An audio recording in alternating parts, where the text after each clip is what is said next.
Okay, my name is Dr. John Matiu. I'm the Managing Director of Ketraco. Personally, Ketraco plans to do a 197-kilometer line from a point called Losuk, just off Barrel. It'll actually pass very close to this place, go all the way to Lesos. This will allow power that is generated from Paka and other sites around this place to be evacuated either towards the western part of the country, towards Lesos, and also to be evacuated back to Lesuk and go down to Suswa. So that's what Ketraco is planning to do. We are currently coming to the tail end, and we hope by December we'll have financial closure so that we spend the next 2 years constructing the line, and hopefully by January 2026 we'll have a transmission line passing close by in readiness for any investor who is coming to put up a power plant in Paka. They can easily connect to a transmission line that will be passing in the near area. So my name is Alex Washira, Principal Secretary, State Department for Energy. The reason why we brought the two MDs together today is to ensure that we plan well. We ensure that by 2026, 2027, 2028, moving forward, we do have ready lines to evacuate power that will be generated from Paka. This is our next all-carrier frontier. You know, currently all-carrier is generating an average of about 963 megawatts. We visited MATIANG'I, that is now generating 35, and phase 1 will generate 105. Up to now, today we have seen a well that is generating about 22 megawatts, making a total of 70. We are expecting up to 100 megawatts here in Paka, and so therefore this is to inform Kenyans that we have energy security moving forward. My name is Felix Kipling, Deputy Governor, Baringo County. As a county, we are proud to be part of the energy producing counties. And this is a big achievement, to be able to supply power to this nation. We look forward to increasing the cost, increasing the power, the size of power in this country, and hence we'll be able to reduce also the cost of power that's being served to the Mwananchi. So as a county, we are ready to support, and also we like to thank them for the support that they have given to the county in terms of infrastructural development in this region. As you may have seen, this region is far-flung from the county, and it's one of, people will call it a neglected region. But we thank GDC for what they have done, for opening up the area through roads, infrastructural development, in terms of education, and the support. And we'd like to encourage them to continue. As a county, they have our full support as they continue with their infrastructural development. Thank you so much. We have so far drilled about 14 wells, and today we are at about 70 megawatts. We've just witnessed the opening of well number 8, or where we've just come from. And that well is discharging at an average of what would otherwise be 22 megawatts. You're talking about $5 million per well. So when you drill one and you get that capacity of 22 megawatts, that is a big saving in terms of the accounting and cost recovery. The capital expenditure that goes into that well for recovery purposes is not going to be significant, and therefore it will continue to bring down the cost of energy. Silali is a very productive site. By what we've seen so far, at 70 megawatts, you'll appreciate that is quite significant. A well like that took about 80 days to drill. So if we continue at the same pace, the same success, we should be at 100 plus megawatts before the end of this year.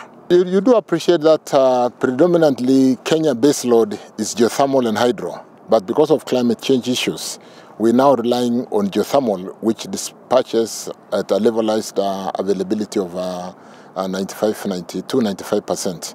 And then so for us as a country, with the climate change issue, you know, we've come out of a very difficult drought condition in the last 4 years. And our hydrology, which normally discharges at about 30% of our energy mix, went down from 30% to 10%. When we have this kind of capacity in geothermal and the kind of capacity in our people, the commitment in government to continue investing in geothermal, we can see Kenya being energy secure. We can see the cost of energy in Kenya coming down significantly. We can see Kenya being a very attractive destination for global firms who want greening of their products, which will be hitting the market with a premium, because this climate change issue is a big challenge. And so as we continue investing and getting this kind of hits, 20 megawatts per well, it really profiles Kenya in the right position as an investment destination. I think we spent here about $26 million to develop the infrastructure alone and the water, and of course support the community where we work from, provide water. We have provided how many water points here? 20 water points along the pipeline as we supply the water to basically for injection and for drilling, for cooling. So the development of fields is risk capital. You can invest in infrastructure, water, and all that goes in, and you drill, and it is a dry, you don't make any discovery. So we want to commend the government for the commitment it has made in developing geothermal, but more importantly, as we go forward, because we understand our financial position currently, we want to bring more private investors to support GDC, because what we've been doing, de-risking a field is very expensive, like I've mentioned. And there are investors who are willing to take a green field, work with GDC on a PPP kind of framework, and be able to have a guarantee, or the guarantee that they will convert the steam to power. So we'll work at the cost matrix to make sure that we do still get the same pricing of cost of power, because we've just come from MATIANG'I and Olkaria, and in MATIANG'I today, where we have seen 35 megawatts discharging to the grid for the first time from today, they are dispatching at 6.9 cents US. 6.9 US cents is very competitive. It's very good pricing, because don't forget that we sell power to our homes at about 20 cents US, 20 cents plus. So if we develop power at 6 cents, that is really like 300% below, or you can really, that's a third the cost of what we sell power to the market. And therefore, as we develop more of this kind of power, the average cost of power in Kenya is coming down, and it will come down significantly. As we leave here to just connect transmission and power generation, we are going to Otum and Kitale, where we are receiving some equipment that will unlock some transmission constraint of power from Takwel. We have a line, Takwel, Otum, Kitale, which is constrained. And so we need to expand the capacity of that line so that we can continue generating hydro, which comes to the grid at 4 cents. So if we start talking 4 cents, 6 cents, 5 cents, you can see the cost of power coming down. Some of the transmission links will remove, when we remove the constraint, we reduce the power losses, which currently stands at about 22%. We did a midterm action plans for Kenya Power to work on the cost of power, the losses from 22% to about 14%. And shortly after this, we'll be seeing the equipment that is landing today in Kitale to unlock that constraint and start dispatching from Takwel again.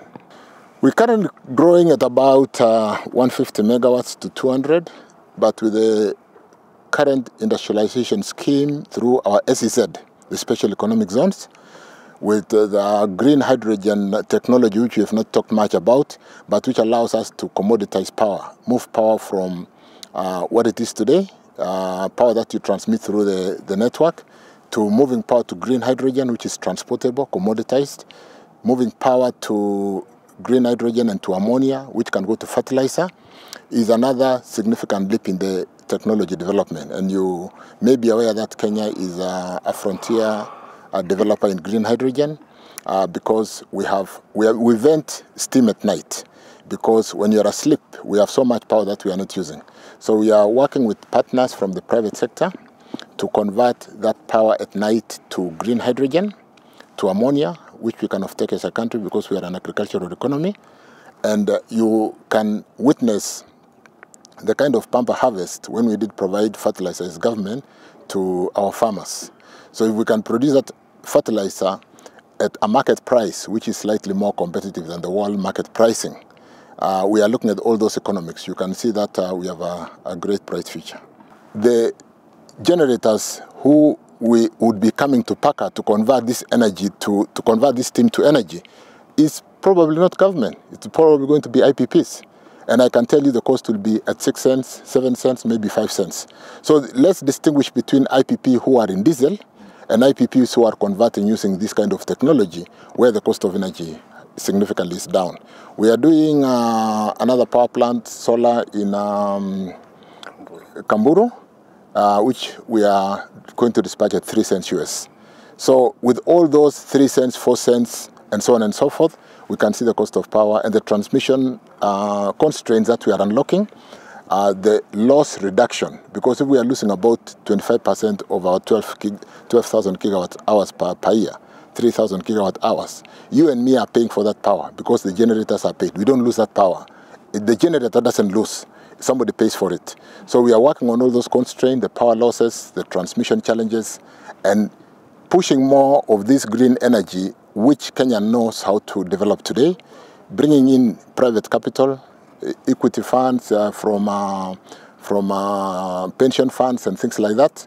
And so it will be how we structure the funding of these projects, the cost of capital. You need a new financial architecture where the cost of money is the same for Kenya, it is the same for South Africa, it is the same for Texas, it's the same for all the countries together. And that, particularly for green energy, which is mitigating and the concern of adaptation. Adaptation is really how do we adapt? How do we move from the fossil fuel? How do we move from the coal generation to green generation? We'll also be talking to access. It's one thing to generate. Is it affordable? Are our people able to? We do the last mile and we give power to the homes, but 60–70% of our people are on lifeline tariff. We need to get the tariff right.